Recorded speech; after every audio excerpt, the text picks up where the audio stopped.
So welcome everyone to this very special talk we have today on institutional betrayal. So this is a topic that has been really central to a lot of people at Cheetah House. In addition to having, primary symptoms caused by the meditation practice, we've found that some of the longest lasting symptoms, distress, and trauma has been actually related to the way people are treated when they report that they have problems with meditation. And that can be from meditation apps, meditation teachers, and also clinicians, doctors, and even friends. People are not believed, they're blamed, there are a whole long list of things that Dr. Freyd's going to walk us through. So this is an amazing honor to have Dr. Freyd here because she actually coined the term and created the entire research agenda behind institutional betrayal. So she's going to walk us through what it is and why it matters and also what to do about it. So I will let Anna give us her official bio.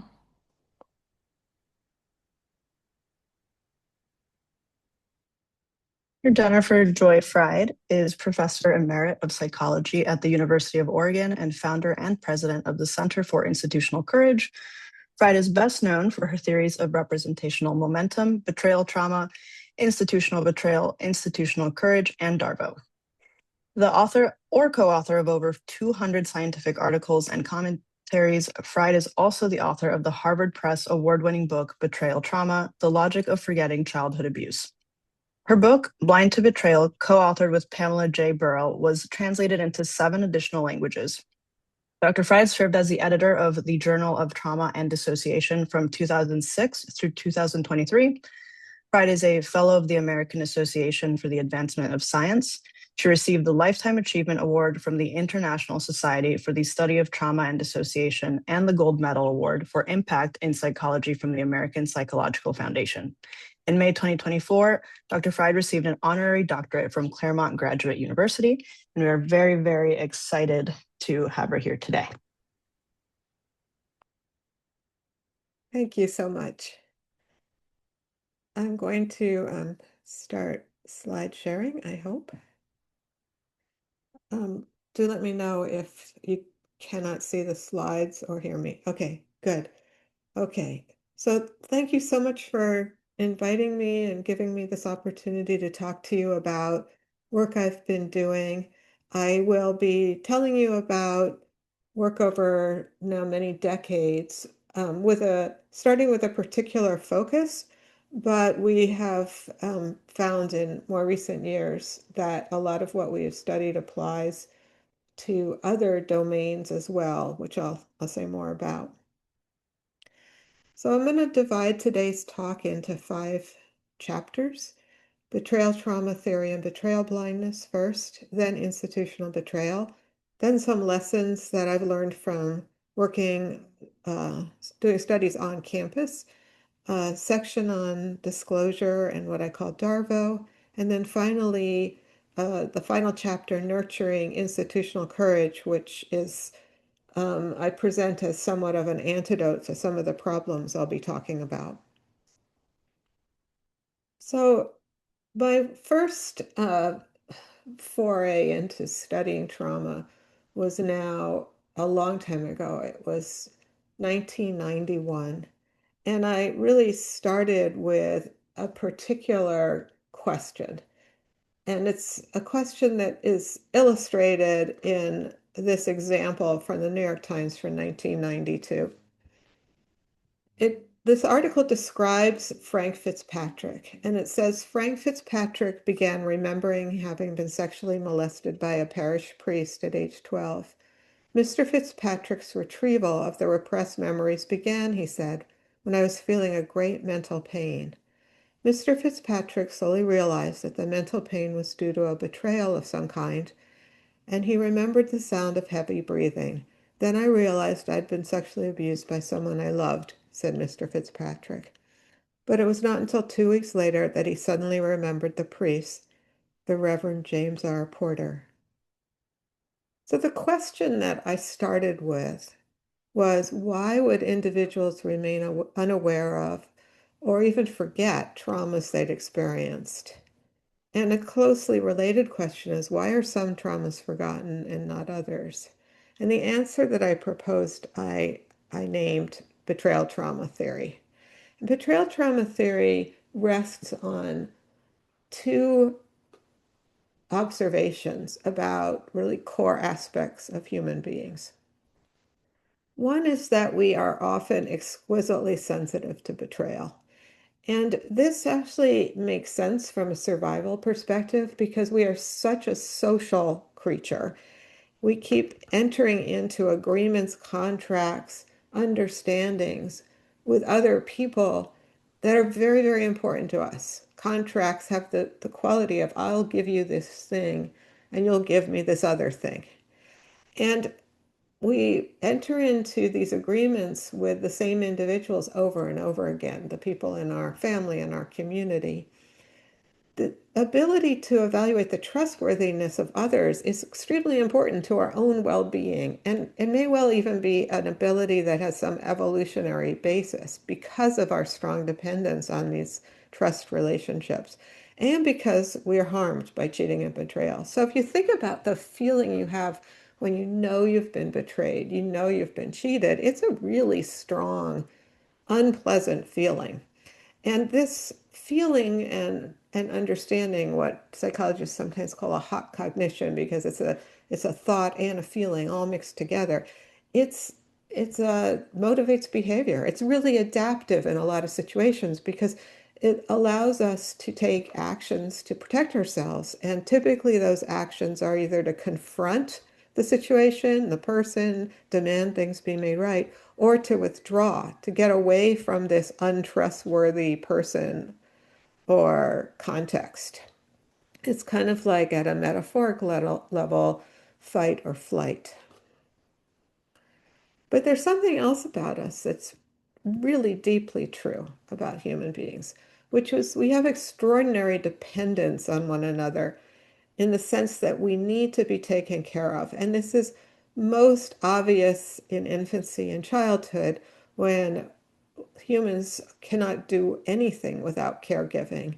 And it's a very prolonged period of caregiving, 15, 20 years of true dependence. Most extreme in infancy, where humans, compared to any other animal, are born in a really premature state. We can't walk, we can't do anything. So a baby left alone for 5 minutes in the woods is probably not going to survive that. It's a constant demand from an infant on caregivers just to stay alive. And the resources that adults are giving to babies and to children it's very asymmetric. The adults are providing all these resources. It's exhausting, as anyone knows who's taking care of children. And yet we tend to be very motivated to do it. And we're motivated through another biological system, the attachment system. It is definitely part of our biology. Other animals have attachment systems too. Humans have a very well-developed attachment system.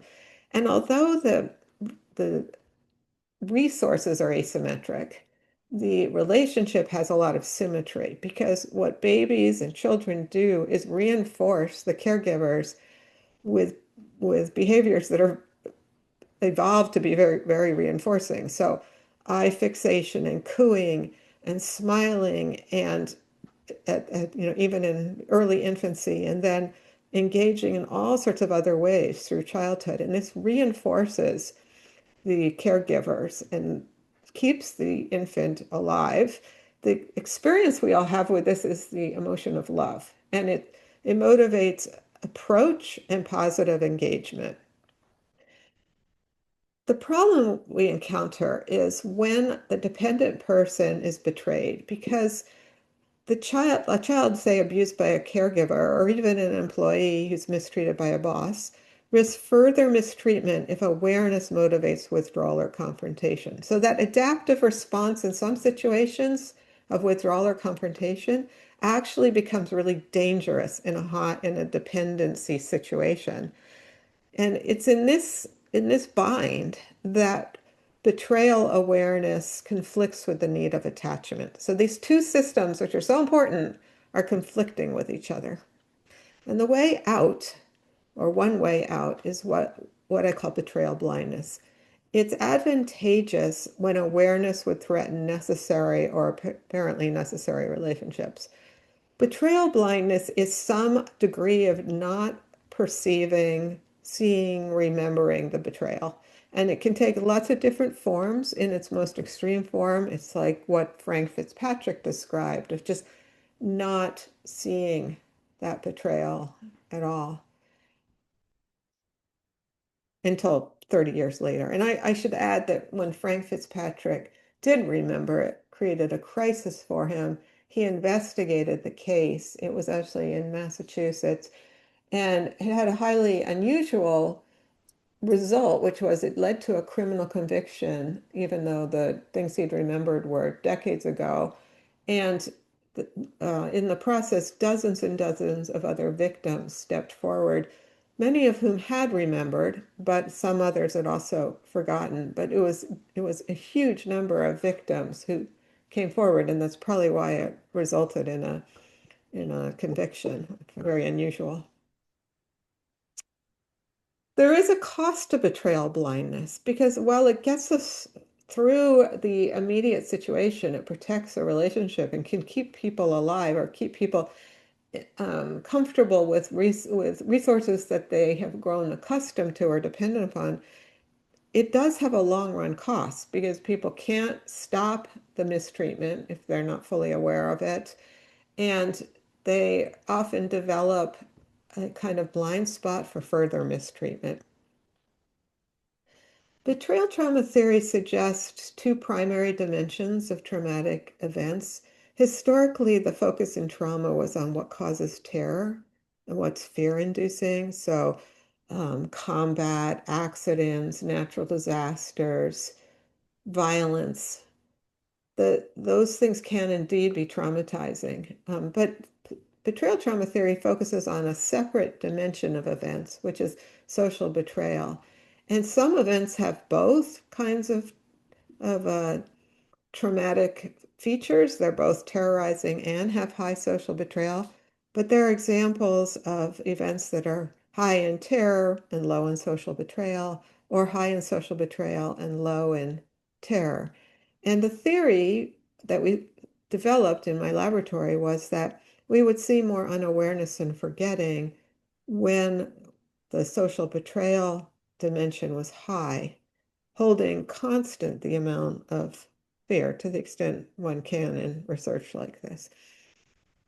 So for more than 2 decades, my students and I, and then many other people, research the impact of betrayal on well-being. And the research has found that high betrayal, as compared to traumas with low betrayal, are associated with increases in all sorts of symptoms, not only betrayal blindness as we initially predicted, but also depression, anxiety, shame, dissociation, PTSD, physical illness, hallucination, self-harm, problematic substance abuse, and re-victimization.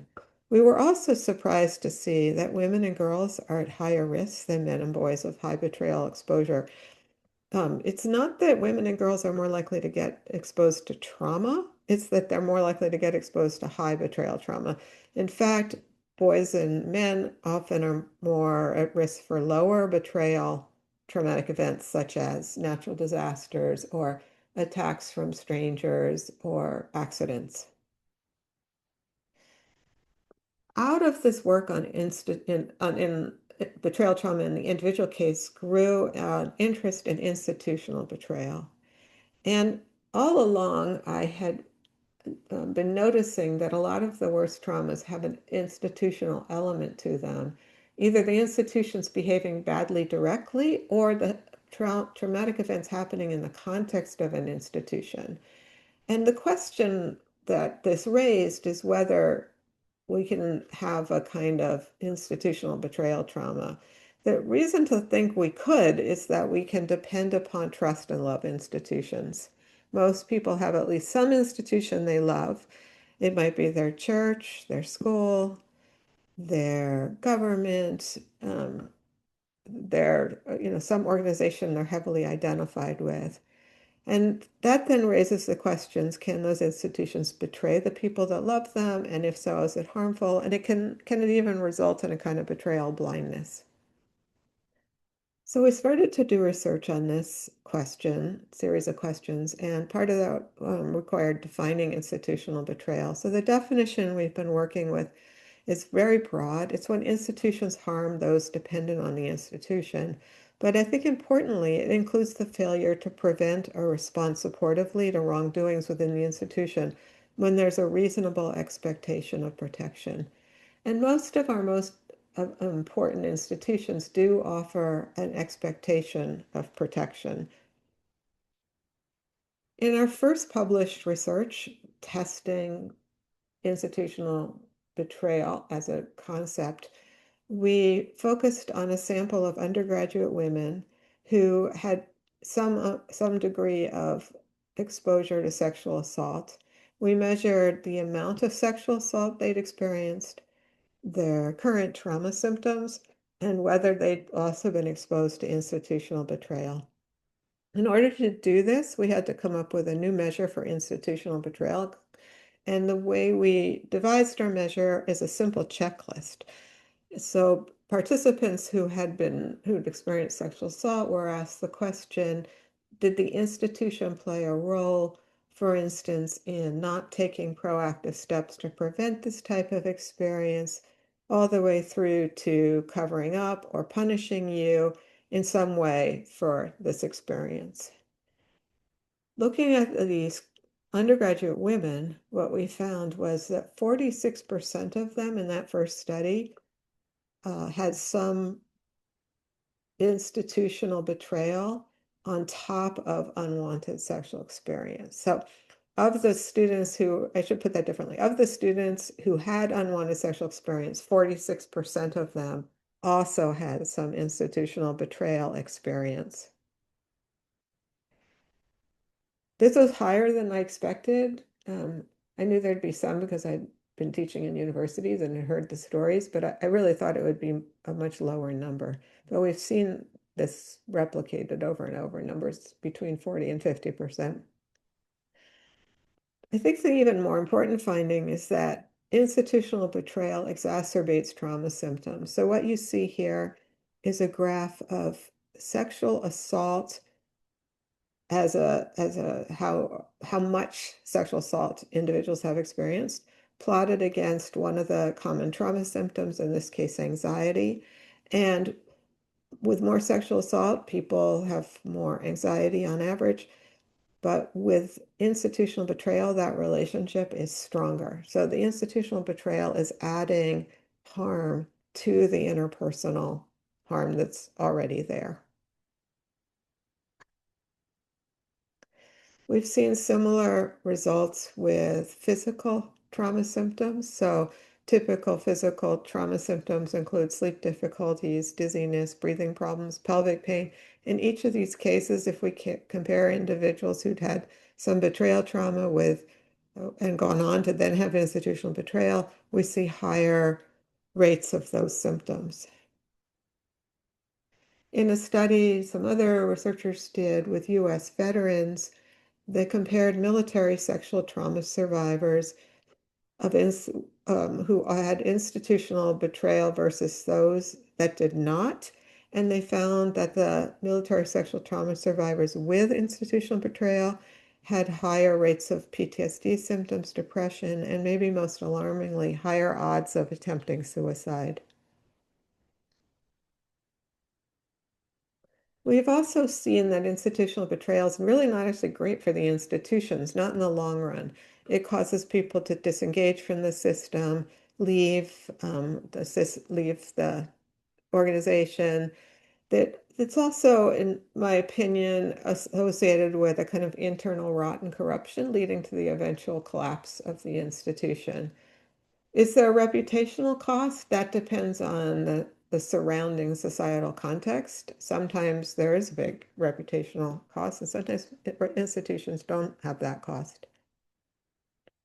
We have some indication there's also institutional betrayal blindness.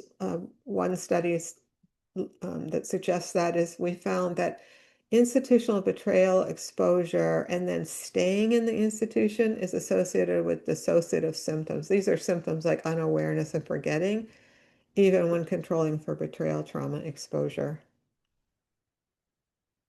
We know now from lots of research, this is not just about sexual violence. That's where we started, but there are many studies in other domains, and I'll show you a graph in a minute of what that's beginning to look like. But we know that institutional betrayal can occur in healthcare, in the judicial system, in governments. We also know that it's associated with inequality and oppression, including racism and homophobia. Institutional betrayal even showed up in how institutions were managing COVID. And we found in a series of studies that institutions that managed COVID less well were leading to some of these very same trauma symptoms that we had seen around sexual violence. In a 2024 scoping review conducted by some researchers, not me, they looked at articles published through 2022, and 37 articles met their inclusion criteria. That these were peer-reviewed empirical studies of institutional betrayal, and they found that across studies with survivors of interpersonal trauma, institutional betrayal was common and it was linked with harm. The nonprofit that I have now serve as president for, the Center for Institutional Courage, has been tracking institutional betrayal studies. The literature's been growing and growing. And what this graph shows is both different institutional contexts and also different kinds of harm studied. So the education has been the context where people have done the largest number of studies, but you'll see there's quite a number, almost 150 in healthcare, and there's research on churches, over 50 studies. In each of these contexts, people have also looked at a variety of different kinds of harm. So sexual harassment and assault, again, is one of the larger. Uh, I'm sorry, are you talking to me or is it Sorry, can somebody's? everyone mute themselves, please? Okay. So the sexual assault and harassment is the most commonly studied kind of harm, but there's a lot of other kind of harms as well that have been studied. I want to note that the harm of institutional betrayal operates in at least two distinct ways. One is it's often causes pragmatic harm as a material impact or economic impact. But separate from that, it also causes psychological harm. And it's really because of this vulnerability we have when we love, trust, and depend upon institutions. And you can see this when you see people that are suffering from the behavior of an institution they're heavily identified with, even when they're not a direct victim of that behavior. So if the government is separating people from their families at the border, even if you don't have any family members there, don't even know anybody there, it can cause the psychological harm of being betrayed by one's own government. Another thought about our vulnerability is our relationship to institutions. And I have a picture of a boa constrictor here because it's a metaphor. Um, I happen to really love boa constrictors. I've had several as pets. I think they're very beautiful. One of the reasons, though, I really enjoy having boa constrictors in my life is how they feel when I let them drape around me. They hug. And the hugging of a boa constrictor is not actually a sign of their affection for me. As far as we know, boa constrictors don't have an attachment system. They're really not social. They probably don't experience any particular positive regard for me. They're cold-blooded, I'm warm. And so that behavior of what I experience as hugging is probably just an attempt to warm their bodies. My mammalian human brain may know that intellectually, but at another level, it feels like being hugged. And furthermore, when I have a pet boa constrictor, I love that creature. So I have an attachment to the boa constrictor, and I respond to the boa constrictor as if they have an attachment to me, even when they don't. The metaphor here is think of institutions. We can attach to institutions, but institutions cannot attach back to us. They're like a boa constrictor. They cannot love us back. Individuals within institutions can, but institutions cannot. This creates a kind of unique vulnerability for us because institutions often are going to be heartless because they don't have a heart. And it's not a bad thing about us that we feel this way towards institutions. It just falls out of our very strong attachment abilities and the way we're wired up. And I would say it's a good thing about us. It's a sweet thing about us that we're able to love not only other people, but other systems and other creatures. But it doesn't hurt to be literate about it. It doesn't hurt to understand and know because by knowing, you can sort of take a certain amount of precaution when you find yourself interacting with an institution that's being cold and heartless.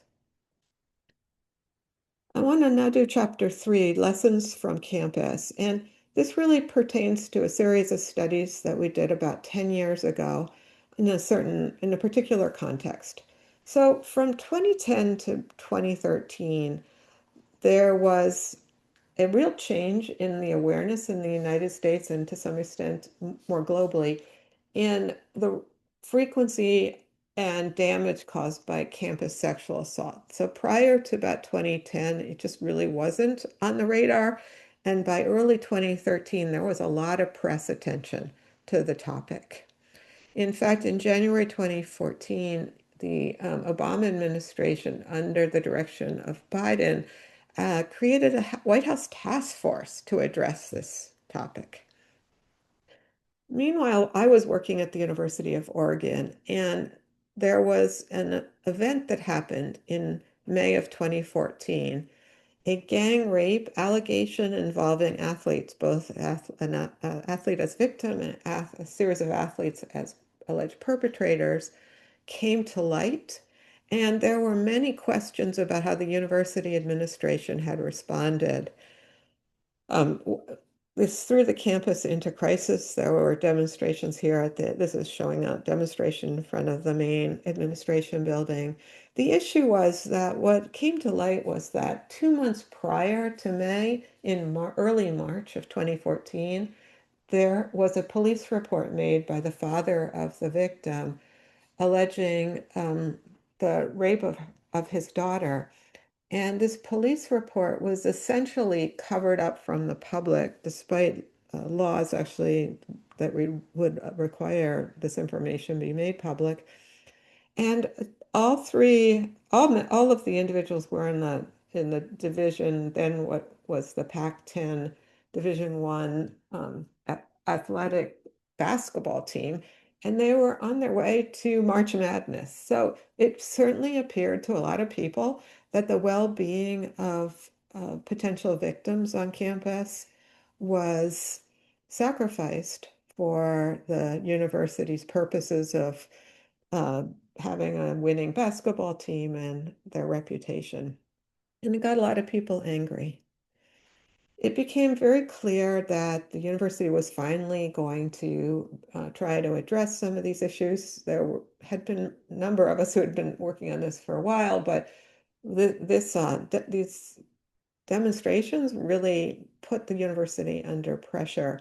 And I was one of the individuals on campus in a position to be able to quickly gather information about what was really going on. I already had actually created a survey instrument to figure this out.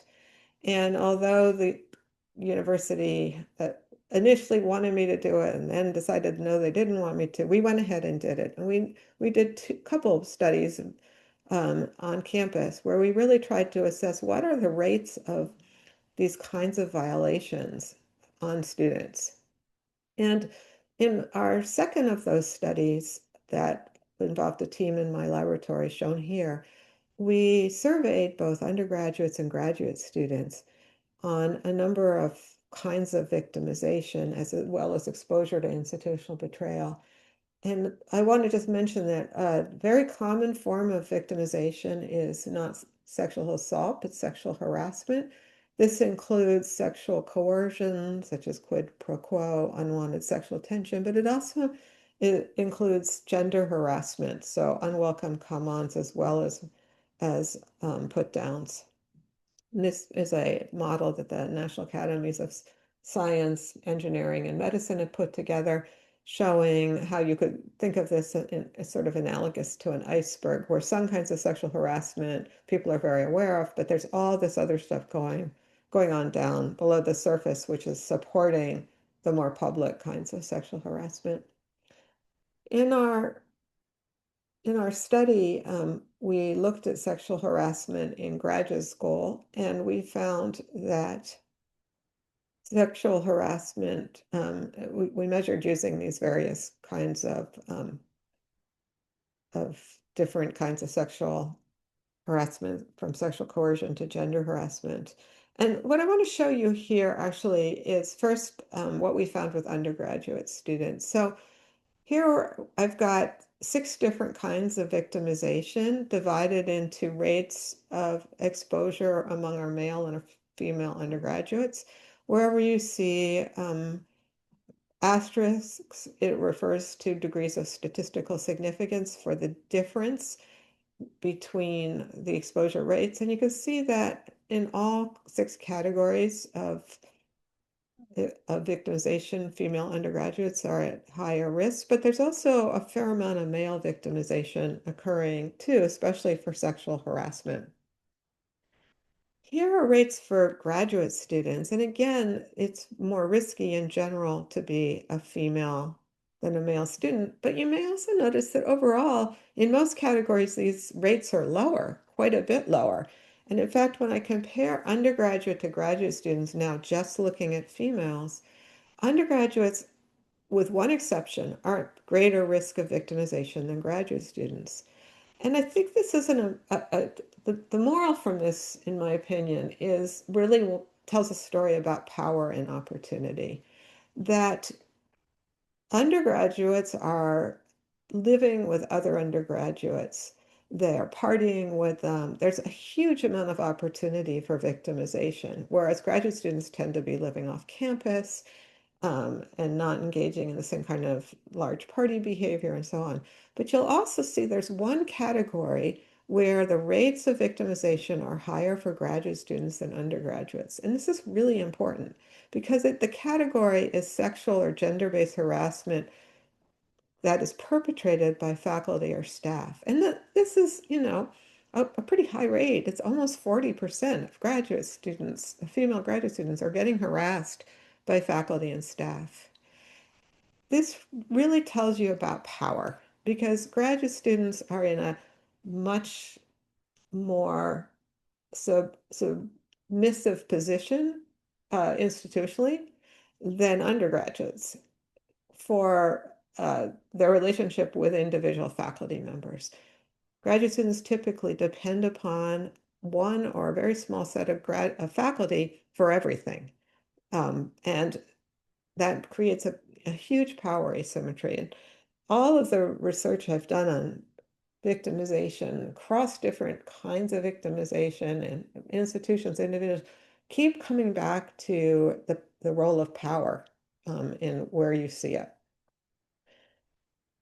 From this, we found that it's not only that female graduate students are at this higher risk of faculty staff harassment, but even controlling for all the other forms of victimization we measured, harassment by faculty and staff is associated with students feeling unsafe, trauma symptoms, experiences of additional institutional betrayal. And sexual harassment by faculty and staff is arguably a kind of overt institutional betrayal. It's not just the failure of the institution to respond, it's really a more overt kind of harm. Okay, chapter 4. I'm going to talk now some of what we've learned about disclosure in Darvo. So everyone is aware that there is what is sometimes called the problem of silence. People don't report being victimized by these kinds of really intimate situations, sexual or otherwise. But without reporting, it's difficult to stop the behavior. Only 6% of the sexually harassed graduate students in our study reported the harassment to university sources. 94% of those students did not tell anybody official in the university. In another study with undergraduates, Melissa Barnes and I asked uh, of 512 undergraduates, 189 had had some sexual victimization. We found only 50 of that is 189 had told anyone at all before filling out our survey. And when we asked who they had told, it was almost entirely other students and friends. Essentially, they did not report this to the university. Why don't victims disclose a report? Well, disclosure can in fact lead to a good outcome, but it is extremely risky because it can lead to a terrible outcome. It can threaten necessary relationships. It can make things worse for the victim. A bad response can be a new betrayal trauma, and a bad response from the institution is, by the way we understand it, is institutional betrayal. So disclosing it is this just huge risk, and that's why people don't disclose. It's kind of very rational, actually. We also know that there are many kinds of harmful responses that can occur, and some of them are pretty obvious, like blaming the person who was harmed, invalidating, punishing them. But there's also more subtle kinds of harmful responses. There's not acknowledging and changing the topic, minimizing reassurances, turning the discussion to the self, and importantly, taking away control from survivors, which can happen with good intention, but it can be very harmful. So, I've really been disturbed by mandatory reporting policies, for instance, which can take away control from people who are not ready to have their story shared without their consent.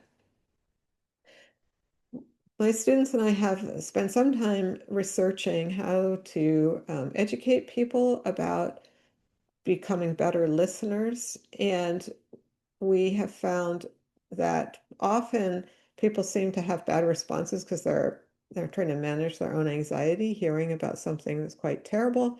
And so we have learned we can teach people rather quickly to become better listeners. And if you're interested, on my website, I've posted a simple tip sheet for ways to be in a conversation with somebody describing something difficult and how to facilitate that conversation. There's a particularly pernicious response that we've studied, that I call DARVO. And DARVO is an acronym that stands for Deny, Attack, Reverse, Victim, and Offender. And it's a tactic that people being accused of something, whether it's an individual or an institution, can use to deflect blame. So the deny, an example would be to just say it didn't happen. The attack usually is an attack on the accuser's credibility. You're a liar, you were drunk, you're mentally ill, whatever can be said to attack credibility. And then the most pernicious part is reversing victim and offender. And here what the person who's trying to deflect blame does is put himself into the victim role. So I'm the real victim here. Um, these are direct quotes from somebody who is holding a tremendous amount of power in our society.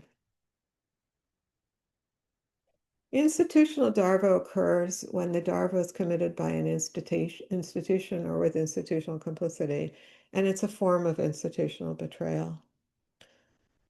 We often see it modeled by powerful figures, and it seems to be effective. It also has resonance with victims.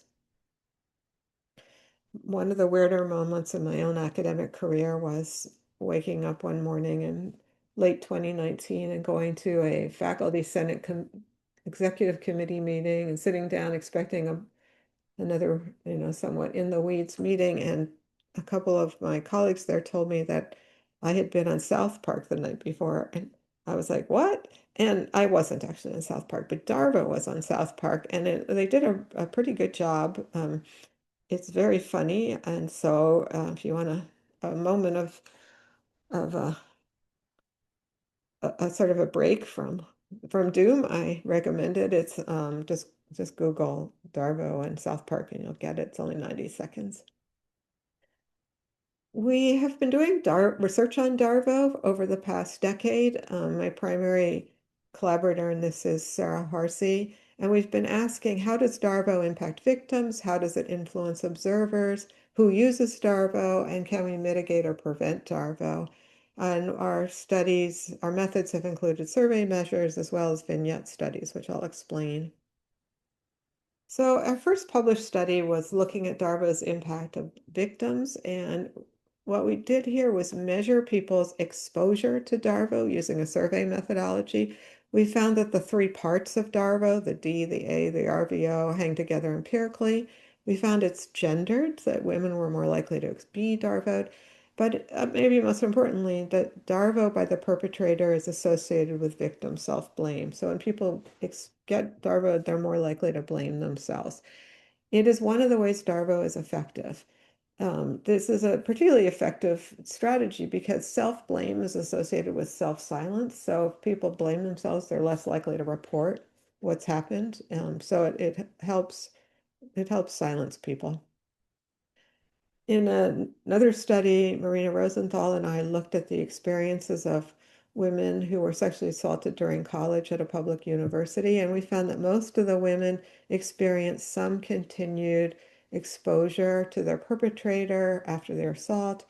Most considered it harmful, and nearly half indicated experiencing some Darvo tactics from their perpetrator. In a different study, we found with both an undergraduate sample and a community sample that Darvo is associated with trauma symptoms and PTSD, even after controlling for trauma history. So it's just really not good for people to be the recipients of Darvo. In a different series of studies using a vignette methodology, we looked at Darbo's impact on observers. So here what we did was we created stories involving various kinds of interpersonal violations. And in one condition, the stories would involve the perpetrator using Darvo, and in other conditions, the perpetrator did not resort to Darvo. And we found that when people were exposed to these stories and we asked them what they believed happened, that when the perpetrator used Darvo, these third-party observers had more doubt about the victim's credibility. Again, this points to Darvo being an effective strategy. There is good news here because we asked what happens if we teach people about Darvo? Will it be as effective? And the answer is no. When we teach people about Darvo, it's not as powerful at causing people to doubt the victim's credibility. This suggests to me that Darvo must be recognized and identified in order to take away its power. More recent studies, we've been really honing in on who uses Darvo, and we've created measures for the use of Darvo. And here we have been looking at behavioral, attitudinal, and personality correlates with Darvo use. We've so far looked at two samples, one of undergraduates and one of adults. And we have found that the Darvo use is associated with both attitudes and behaviors and personality features. So I'll show you what this looks like in some graphs here. So when we look at using Darvo and plot it against rape myths acceptance or false beliefs about sexual assault, we see a quite strong correlation between using Darvo and believing in these rape myths. We also find a strong correlation between using Darvo and perpetrating sexual harassment. So people that perpetrate sexual harassment are more likely to use Darvo. And then finally, here's just one of the personality variables we've looked at, but this is psychopathy. We found that using Darvo is associated with several personality variables, psychopathy, narcissism and Machiavellianism. And again, using Darbo just is plotted against, in this case, psychopathy. Sometimes people say to me, well, if you're innocent, don't you need to respond with Darvo? And the answer is absolutely not. No one needs to use Darvo. You can defend yourselves without attacking the credibility of somebody, without putting yourself into the victim role. People who are accused can share their perspective while avoiding this, what we know to be harmful and unnecessary defensive tactic. One question for future research is, can we teach people how to avoid using Darbo and how to use more constructive responses? And I really hope we can.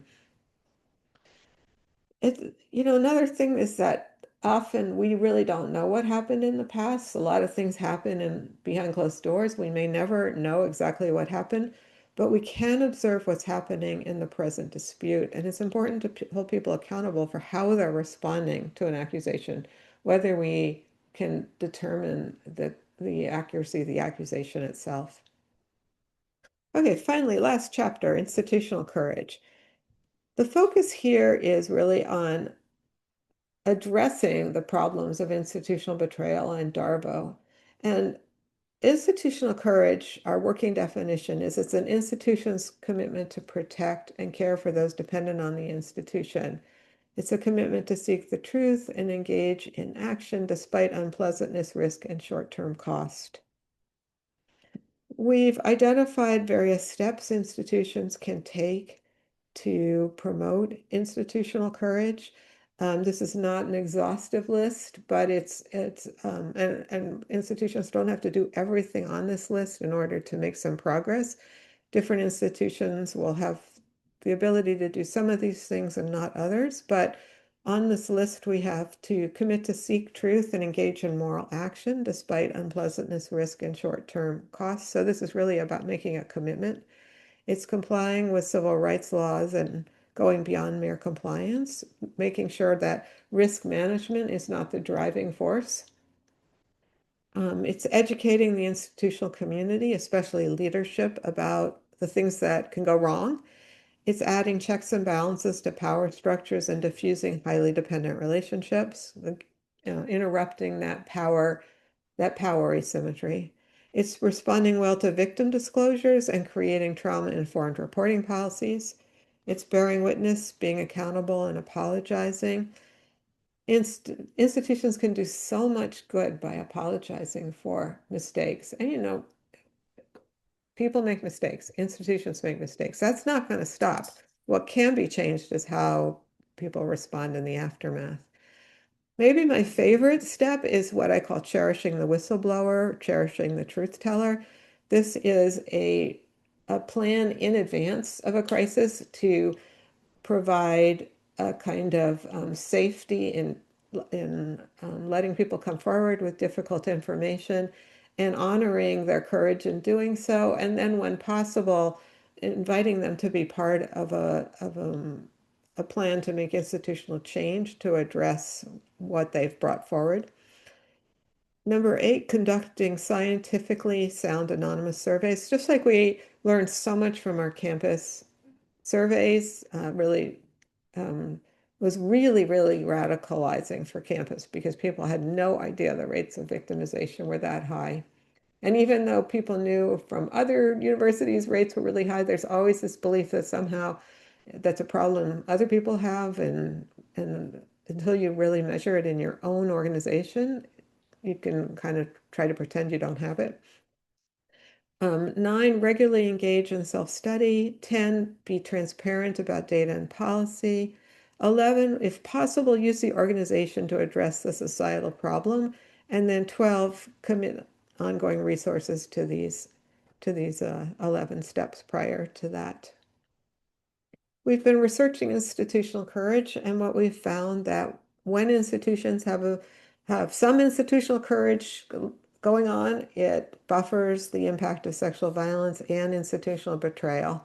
We've looked at both employees and corporations as well as students at a university. I want to give you a case study, one particular kind of institutional betrayal case that's not the only kind of institutional betrayal, but it's one.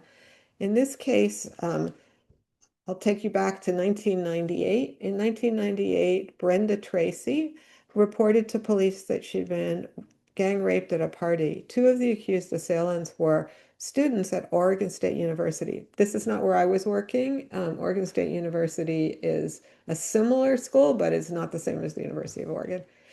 Prosecutors led her to believe the case was weaker than it was, rape kits were destroyed, and the two football players had only one game suspension and community service. No one from Oregon State University talked to Tracy. That was 1998. Brenda Tracy was really betrayed in this situation, and she had a difficult time recovering from this, but she did the best she could. She got a nursing degree, she raised some children, but she also was, she was struggling. Flash forward to 2014, so 16 years later, suddenly there was a lot of discussion in the country about campus sexual assault. She recognized her own situation as being like what was being talked about. And she got up the courage to call the university and ask what had happened in her case, what had they done? And at first they were evasive, but then she had the opportunity to talk to a sports columnist at the primary newspaper in Oregon called the Oregonian. And that columnist named John Canzano wrote a column about her case. The president of Oregon State University at the time, Ed Ray, read the column and did something most people in that kind of role don't do. He ordered an investigation, and he ordered that the investigation happen quickly. 3 weeks later, he met with Brenda Tracy and shared the results of that investigation. He went further. He apologized. And this is one of the examples we've looked at where an apology's made such a difference. Even though the, it had been 16 years, it was a different president, but it didn't matter. It was still an apology from the institution. He wrote, "Dear Brenda, Oregon State officials are very grateful that you took time to meet with us. We are so sorry for what you experienced in 1998 and have lived with since. What we've learned recently of your suffering is heartbreaking, and your bravery inspires us. We're also grateful to you for raising the public dialogue about the consequences of sexual violence in our society and for raising a discussion of how society can better assist survivors of such violence. While we cannot undo this nightmare, we apologize to you for any failure on Oregon State University's part to better assist you in 1998. That is the sort of central apology sentence. I'm sure lawyers had modified that in certain ways, but the sincerity of Ed Ray's apology came through. The letter went on, as promised a few weeks ago, we conducted an exhaustive review of the facts of how OSU handled this matter 16 years ago. This review was completed this past Friday, and we wanted to share the results of that review with you. He didn't just write that letter, but he followed up. After he apologized to Brenda Tracy, he hired her to be a consultant to address improving institutional response. And this led to many important innovations and changes at Oregon State University. So what does institutional courage look like? Well, in this example, you can see there's investigation and transparency, there's acknowledgement and apology. There is a true cherishing of the whistleblower. A partnership was formed, and it led to increasing resources and awareness on campus. Ed Ray and Brenda Tracy also reached beyond campus. They went to the state legislators to lobby for changes in legislation and continued this work for some number of years. So from my perspective, institutional courage is possible and needed, and it remains relatively rare. I think we can change that. I sometimes think of it like, what happened when people became aware that sanitation mattered so much and started to institute all sorts of policies and procedures to increase sanitation and save so many lives. And this awareness was a systemic change that really addressed that people might have been well-intentioned all along, but were causing harm through bad sanitation. Similarly, there's a lot of institutional betrayal that occurs when people don't know better, and this isn't going to fix bad actors, but we can really address the problem of so many well-intended people who are causing harm by educating people. I'm just going to conclude with a few thoughts about what all of this has suggested to me in the past year, in terms of our current situation and how we might be able to do better in our current society.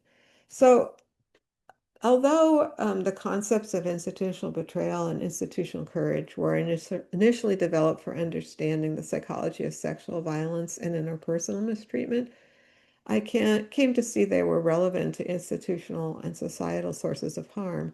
And in a way, this is not at all surprising because tyranny and much institutional mistreatment, like sexual violence and betrayal trauma, is characterized by coercion and subjugation.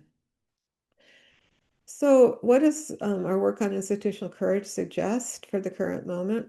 Well, one thing is we're each embedded in many institutions, and how much power we have in those institutions probably varies for each of us for different institutions. Sometimes we have a fair amount of power that we're not using, and here are four suggestions selected from that longer list I read for ways we can operate in our roles as institutional actors and activists. So one is this commitment to commit to seek truth and engage in moral action despite unpleasantness, risk, and short-term cost. Another is to help educate one's community and institutions. A third is to bear witness, be accountable, and apologize. Even if the institution won't do those things, individuals within the institution can set an example and lead by example by doing it themselves. And then four is to cherish the whistleblowers and cherish the truth tellers. Again, even if the institution won't do it, individuals within the institution can do it and lead by example. I would add that committing to moral action means not colluding with perpetrators or tyrants through silence. And it means choosing what is right over what is expedient. At a practical level, it means seeking out allies and collaborating. Sometimes it's very hard to do things as an individual, but can be done in collaboration. An example that I take a lot of inspiration from is what the Epstein survivors have been able to do by banding together and speaking out. They recognize that what they've been up against is institutional betrayal and that institutional courage is a way out. One of the survivors, Michaels said, justice is acknowledging negligence and acknowledging systemic failure and having institutional courage to want to make change. Courage is not some like trait we have, it's a choice. It's really deciding to behave in a certain way. It involves resisting despair and apathy and nurturing hope, looking for shared examples of courage, and finding at least one courageous thing to do and then doing it. So that's all. Thank you. I have lots of resources available for free in my various websites, and I have the links here. You are very welcome. You'll find all the measures, the empirical papers, the essays that I've mentioned there.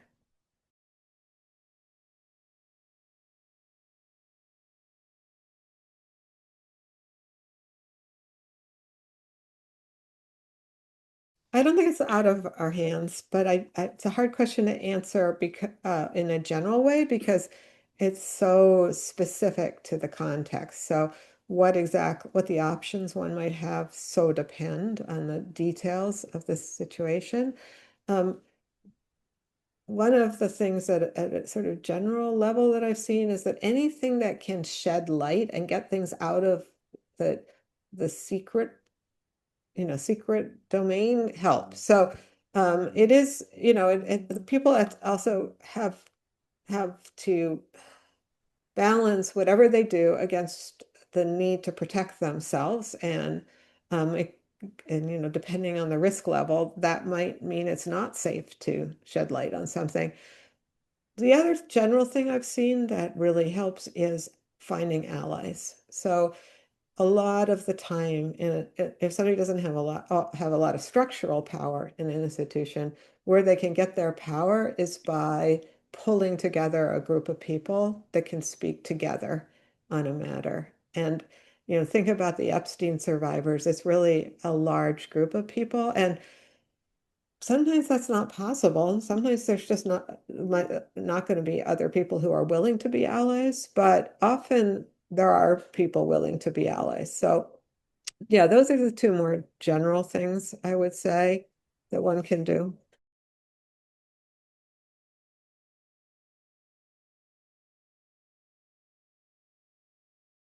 Yeah, that's a great question. That's just a lack of clarity in that slide. What I had in mind, but I think these are both valid kinds of deflection, but what I had in mind there um, was when one person is hearing a difficult story from someone else, and then they sort of change the topic to, well, you think that's bad. This other, this thing happened to me. So that was more what I had in mind. But absolutely, there can also be the sort of more Darvo-like response of making it seem like the person who's disclosing the difficult thing has something wrong with them. Yeah.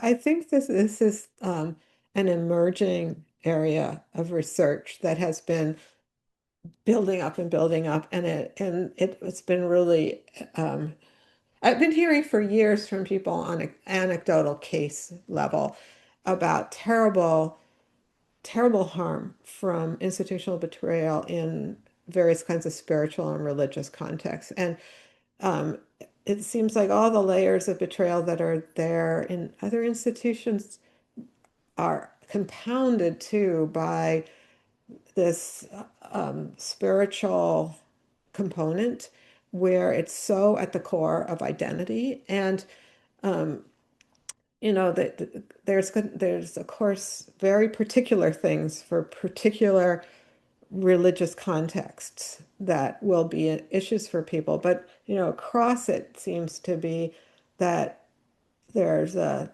there's a spiritual betrayal on top of it all. And I think this is so severe. It's taken people a little longer to figure out how to research it, but it's happening. One of our primary researchers at the Center for Institutional Courage is doing a doctoral dissertation in this area. We've published a couple of her newsletter. We have a newsletter, her sort of shorter pieces as she started to really look into that literature. And we have this page where we track the research, and in our tracking, we're seeing more and more in the domain of religion. I think there's going to be even more in the next couple of years in that area. The other thing is I get contacted by people from different religious organizations, of all different organizations, who want me to come and talk about these issues. And often it's not like coming from the very top of the organization, but maybe some group of people within the organization who have enough power to be able to organize an event. But it's a way to start to educate the whole community about it. So I think this is just going to explode.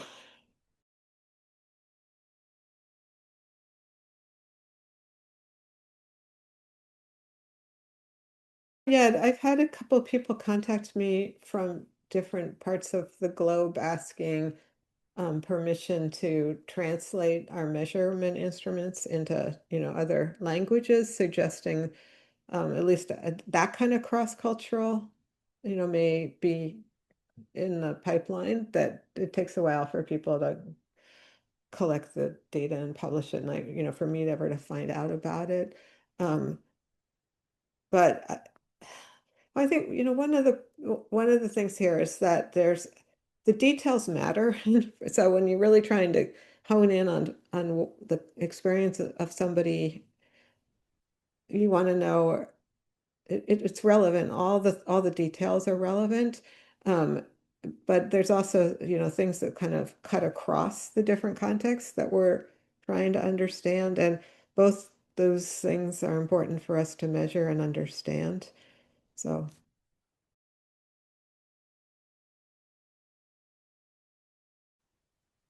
I have also been contacted by a lot of people who identify themselves as survivors of mental health betrayal of one kind or another. And certainly there's that psychiatrists can be particularly toxic. They have so much power, they can prescribe medications and so on. But other mental health practitioners can also, you know, betray their clients. And I think it's affected a lot of people. There are a few studies that I know are underway looking in this domain, but I don't know of any that have yet been published. But I think it's another big area. Some of the studies that have looked at within the sort of military context have included betrayal that comes from the VA after the experience within the military that might have been betraying, and some of that is involving mental health or psychiatric betrayal too. So I think it's another area which is like an emerging research area.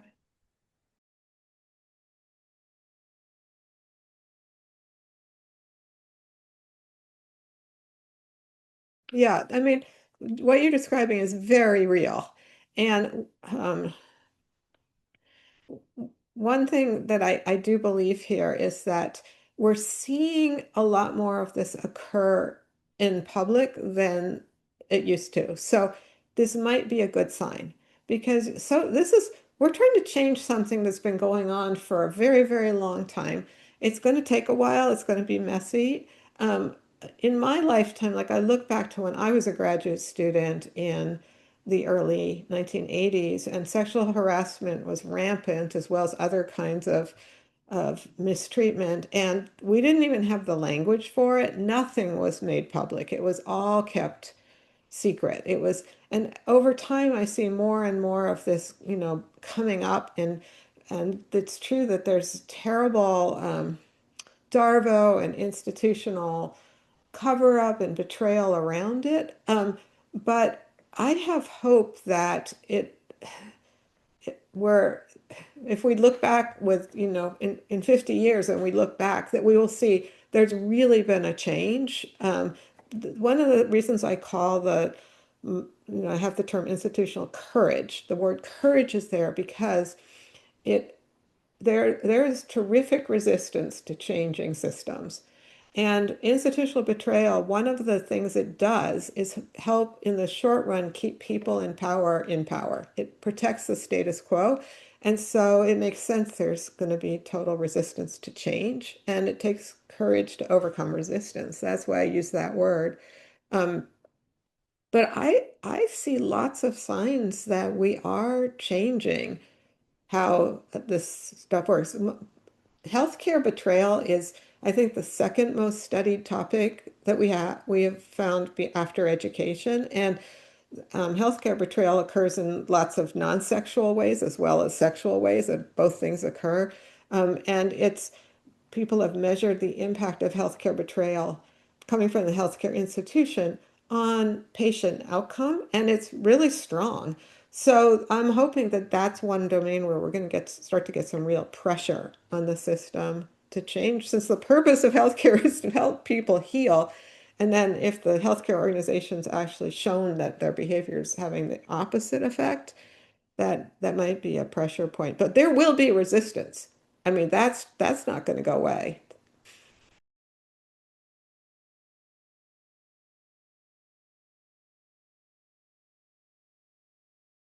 I think that is a factor, but I think all of the, somebody used the phrase idealized leaders, I think earlier in a question. No, was it you? I mean, I think part of what you have there too is you've got these idealized leaders. But again, I do see cracks. So the governor of New York, Cuomo, was found to have, there were allegations that he had been sexually harassing, and There was a circling of the wagons that was really bad. The Time's Up organization actually, started to defend him. But then then people realized what was going on there, that there was this idea that because he was this progressive Democrat, he must not have been a bad guy. But, it looked like he probably was. And so it really made Times Up blow apart, actually, because of what they had done. And I look at the response to Cesar Chavez recently, and it comes to light that he had, been abusing people. And it was a pretty fast response from the left to condemn him for that. So I think that, I have hope that people will realize it's really about power. And so whoever has power is, going to be at great risk of abusing their power, basically. And we need systems everywhere to protect against the abuse of power. But I mean, in my opinion, Clinton engaged in Darvo even within the last decade when in an interview, the way he talked about Monica Lewinsky. So, I mean, you can see it. On the other hand, I would be not being honest with you if I didn't think that the person who in our society has the most skill using Darvo is our president, and who happens to be Republican. So, but that's where the power is right now. So.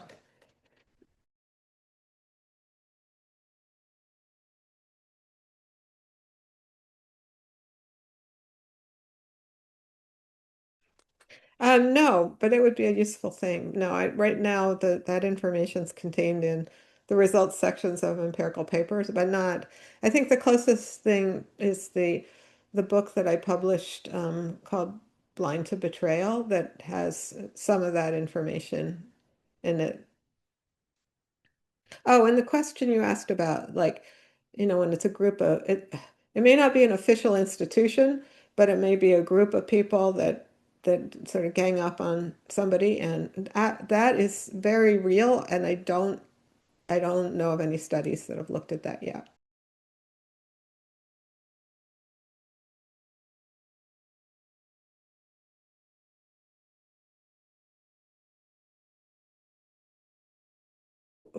What you're describing is related to something that we ask about, which is cover up, because one way you cover things up is what you're describing. But I think you're saying something else important too, which is about this denial that the institution is an actor in the psychological well-being of people dependent upon it. So it's like a meta level denial. It's just Mm. and it's I wish I had the right term for it, but I think, you've given me something to think about because I think that's a really important point.